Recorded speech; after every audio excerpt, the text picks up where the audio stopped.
इस कार्यक्रम के पुण्यार्चक हैं श्रीमती माया जैन, पुत्र श्रीमान नितिन कुमार जैन, पुत्र वधू श्रीमती मोनिका जैन, कुमारी मिष्टी जैन, कुमारी धरा जैन, नाना नानी श्रीमती सुलोचना भगवान दास जैन, टीकमगढ़ दादा दादी श्रीमान दया चंद्र, हीराबाई, सुपुत्र श्रीमान संजय रजनी जैन, बेटा श्रेयस, बेटी अदिति जैन, समस्त जैन परिवार सागर मध्य प्रदेश, श्रीमती नंदा चंद्र कुमार जैन सोनी, श्रीमती मयूरी गौरव जैन सोनी, सौरभ जैन सोनी, ओजस्व जैन, प्रतिष्ठान विशुद्ध drug and surgical, Ashok Nagar विशुद्ध drug and surgical Guna, Vantara fashion आशीर्वाद हॉस्पिटल रोड गुना मध्य प्रदेश, एडवोकेट श्री वीरेंद्र कुमार जी कठरिया एवं श्रीमती कुसुम, राजकुमारी, पुष्पा, मंजू, सीमा, उषा, भूना, वंदना एवं समस्त कठरिया परिवार कुरवाई मध्य प्रदेश। हर व्यक्ति में इतनी सामर्थ्य नहीं है कि वह ब्रह्मचर्य व्रत का पालन कर सके, तो आवश्यक है कि वंश को बढ़ाने के लिए विवाह हो।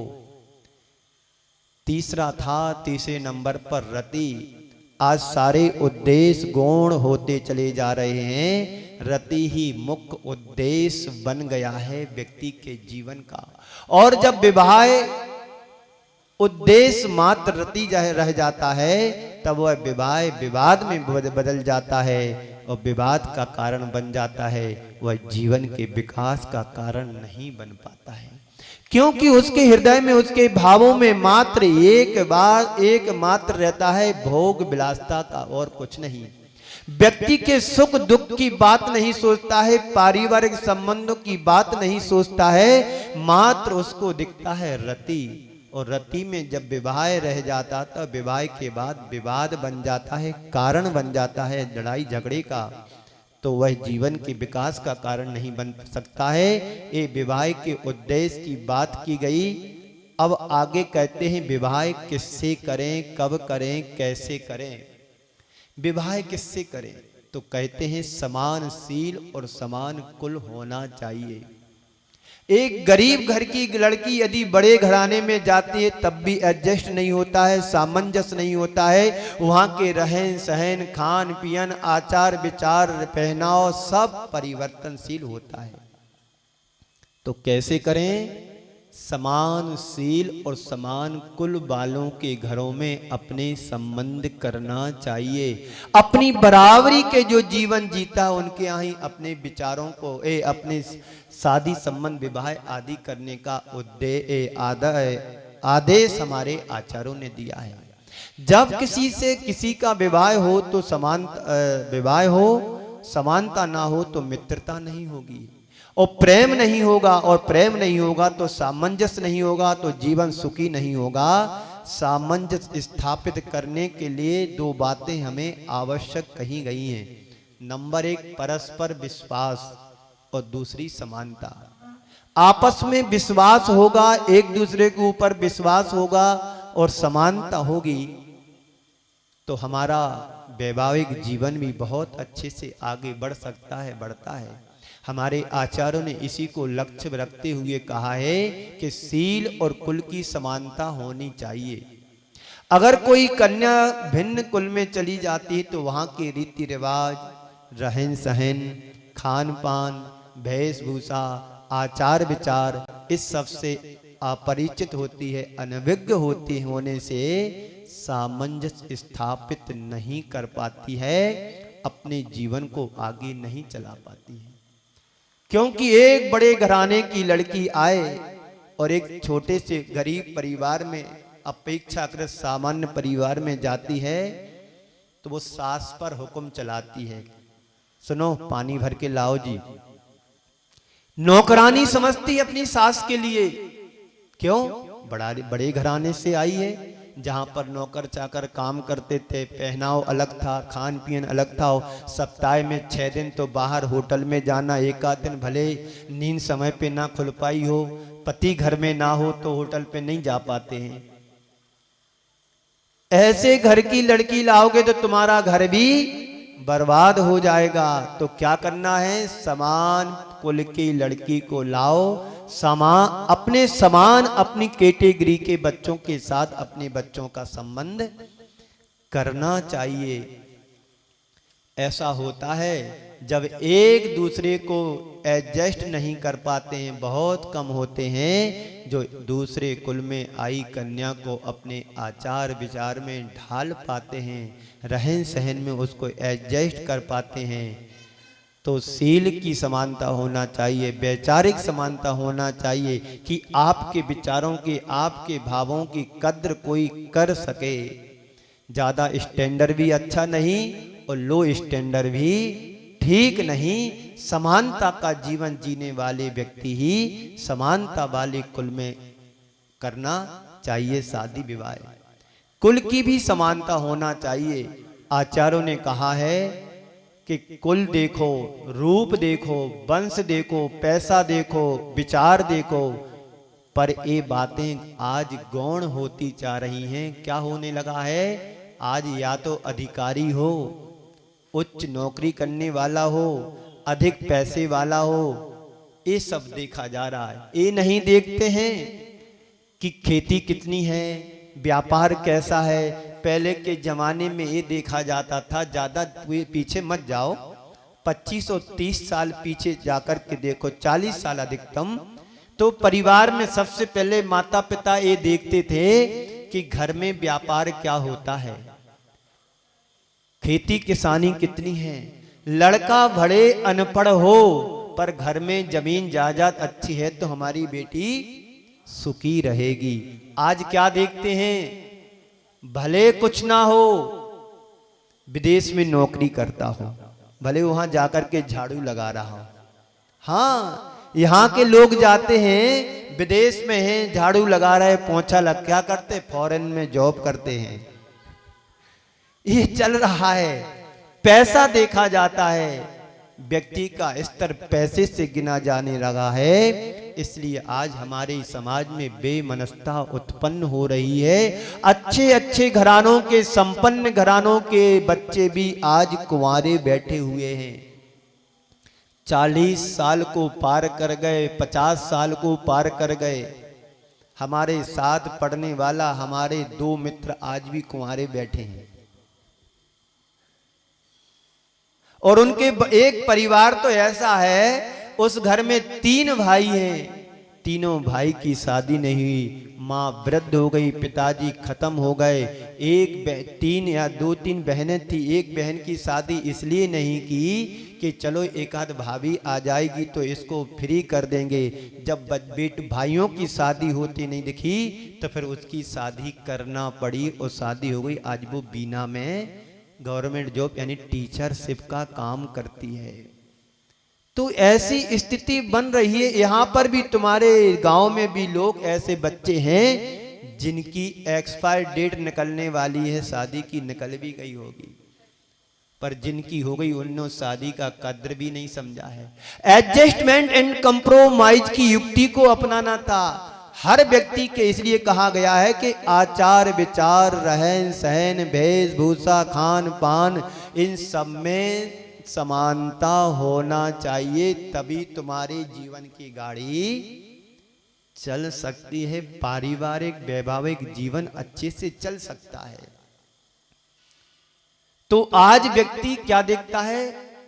मल्टीनेशनल कंपनी में जॉब करता हो, लाखों का पैकेज हो, घर भले ना हो रहने के लिए है, या पैसा वाला परिवार हो जहां पर नौकर चाकर लगे हों, 2-4 गाड़ियां खड़ी हों, सब तैयार हों हाथ पर लेने के लिए।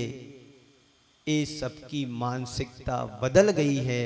इसी कारण से आज बच्चे समय पर शादी नहीं कर पा रहे हैं, करते भी नहीं हैं, और करते हैं तो साल 6 महीने पूरा नहीं होता है और छोर छुट्टी की बात आ जाती है।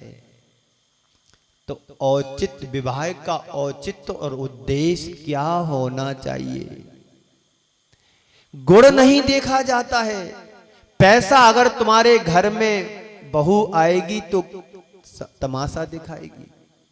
पैसा लेकर के बहू यदि तुम्हारे घर में आएगी तो तमाशा दिखाएगी, दिखाती भी है ना। जो बहू पैसा लेकर आएगी वह सास की सेवा नहीं करेगी, सास से अपनी सेवा कराएगी, पानी भराएगी, काम कराएगी, झाड़ू पोंछा कराएगी। और ये बहू रानी उठेगी कब? उसकी सुबह कब होगी? 10 बजे के पहले समय नहीं हो। रात तो उनकी तब होती जब साधु संत उठते हैं, वो सोने के लिए तैयार होती है।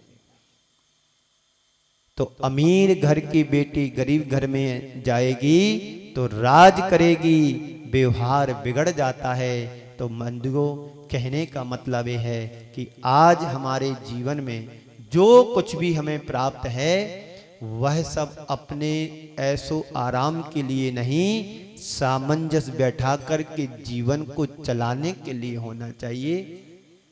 प्रेम विवाह और धर्म विवाह में क्या अंतर होता है, थोड़ा सा सुना करके घड़ी दो तो कहाँ रख दो। हाँ, समय आपका हो रहा है। तो प्रेम विवाह और धर्म विवाह में क्या अंतर है, कुछ पंक्तियां हैं। कहते हैं प्रेम विवाह और धर्म विवाह में इतना ही अंतर है, एक में प्रेम पहले होता है, विवाह बाद में होता है।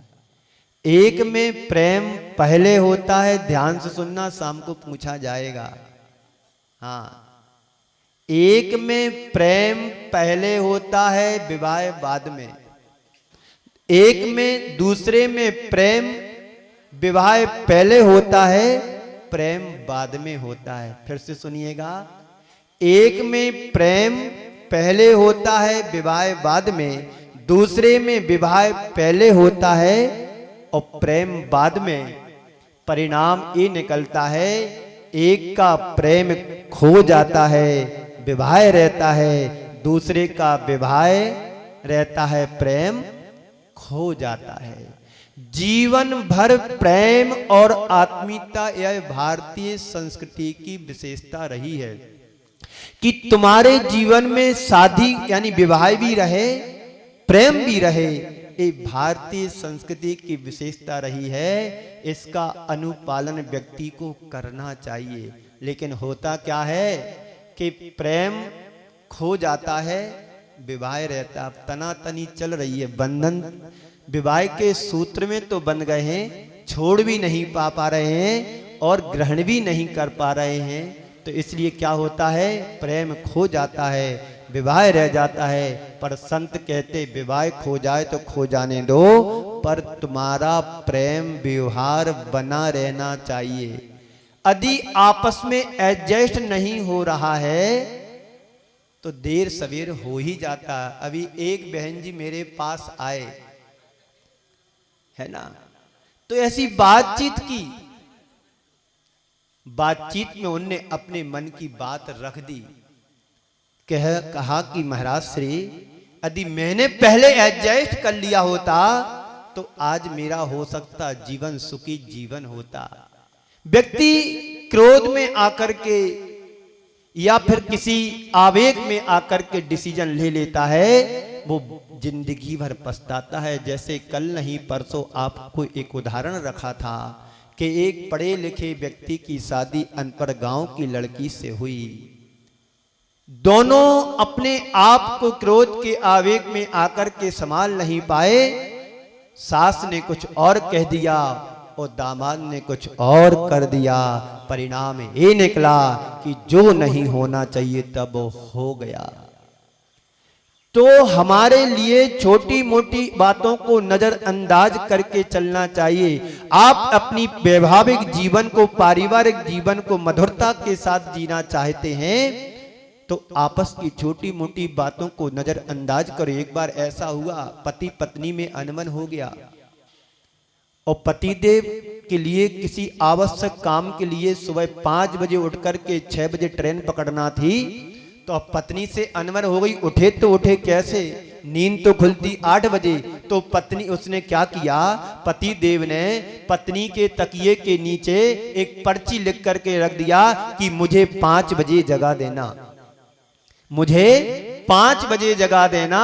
तो पत्नी भी होशियार थी, उसने कहा कि श्रीमान जी 5 बज गए और तकिए के नीचे रख दिया।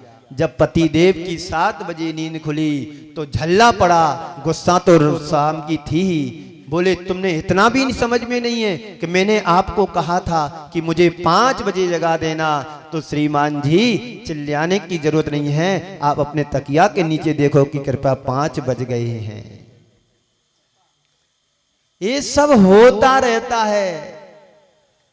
यदि प्रेम तुम्हारे हृदय में स्थान बना लेता है तो छोटी मोटी बातों को नजरअंदाज करके चलना चाहिए।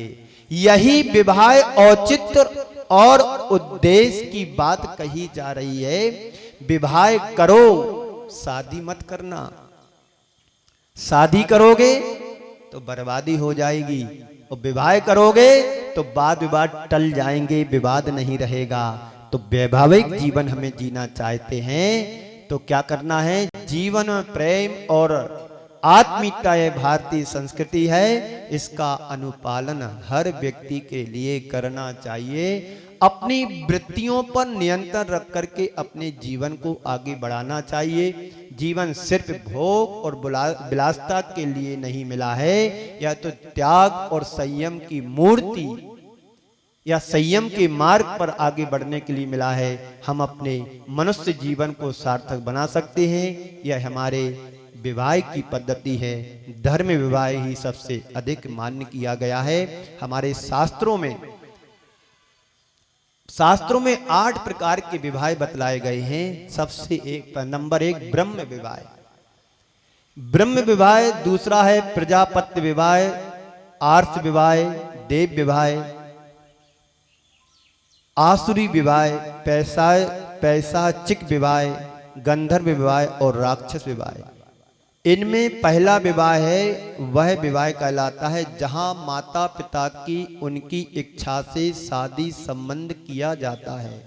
इस कार्यक्रम के पुण्यार्चक थे श्रीमती माया जैन, पुत्र श्रीमान नितिन कुमार जैन, पुत्र वधू श्रीमती मोनिका जैन, कुमारी मिष्टी जैन, कुमारी धरा जैन, नाना नानी श्रीमती सुलोचना भगवान दास जैन, टीकमगढ़ दादा दादी श्रीमान दया चंद्र, हीराबाई, सुपुत्र श्रीमान संजय रजनी जैन, बेटा श्रेयस, बेटी अदिति जैन, समस्त जैन परिवार सागर मध्य प्रदेश, श्रीमती नंदा चंद्र कुमार जैन सोनी, श्रीमती मयूरी गौरव जैन सोनी, सौरभ जैन सोनी, ओजस्व जैन, प्रतिष्ठान विशुद्ध drug and surgical, Ashok Nagar विशुद्ध drug and surgical Guna, Vantara fashion आशीर्वाद हॉस्पिटल रोड गुना मध्य प्रदेश, एडवोकेट श्री वीरेंद्र कुमार जी कठरिया एवं श्रीमती कुसुम, राजकुमारी, पुष्पा, मंजू, सीमा, उषा, भूना, वंदना एवं समस्त कठरिया परिवार कुरवाई मध्य प्रदेश।